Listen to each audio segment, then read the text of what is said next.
السلام علیکم دوستو، آج ہم آپ کو بتائیں گے ذکر خدا کے لیے جمع ہونے والوں پر انعام۔ فرمان نبوی ہے کہ جب کچھ لوگ محض رضائے الہی کے لیے ذکر خدا کے لیے جمع ہوتے ہیں تو آسمان سے منادی ندا کرتا ہے کہ کھڑے ہو جاؤ، تمہارے گناہوں کو معاف کر دیا گیا ہے اور تمہارے گناہوں کو نیکیوں سے بدل دیا گیا ہے۔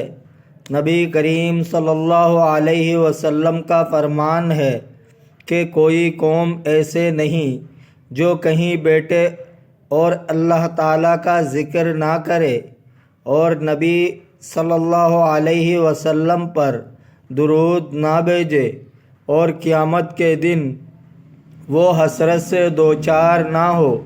حضرت داؤد علیہ السلام نے بارگاہ الہی میں عرض کیا، الہ العالمین، جب تو مجھے دیکھے کہ میں ذکر کرنے والوں کی مجلس سے اٹھ کر غافلوں کی مجلس میں جا رہا ہوں تو میرے پاؤں توڑ دے، بلا شبہ میرے اوپر یہ تیرا انعام ہوگا۔ فرمان نبوی ہے، نیک محفل مومن کے لیے 20 لاکھ بری مجلسوں کا کفارہ ہے۔ حضرت ابو ہریرہ رضی اللہ تعالی عنہ کا قول ہے، آسمان کے رہنے والے ان گھروں کو جن میں یاد الہی ہوتی ہے ایسے دیکھتے ہیں جیسے تم ستاروں کو دیکھتے ہو، پرشوق نگاہوں سے۔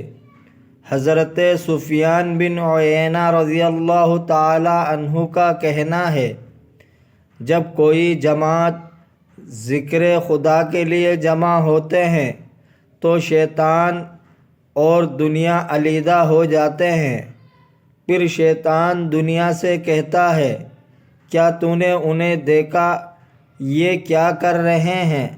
دنیا کہتی ہے انہیں چھوڑ دے، جوں ہی یہ ذکر الہی سے فارغ ہوں گے میں انہیں گردنوں سے پکڑ کر تیرے حوالہ کر دوں گی۔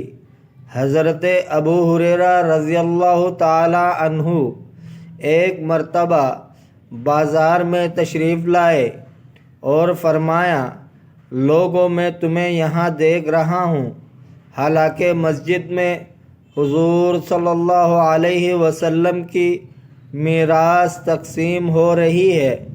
لوگ بازار چھوڑ کر مسجد کی طرف گئے مگر انہیں کوئی میراث بنتی دکھائی نہ دی۔ انہوں نے حضرت ابو ہریرہ سے کہا، ہم نے تو مسجد میں کوئی میراث تقسیم ہوتے نہیں دیکھی۔ آپ نے پوچھا، تم نے وہاں کیا دیکھا ہے؟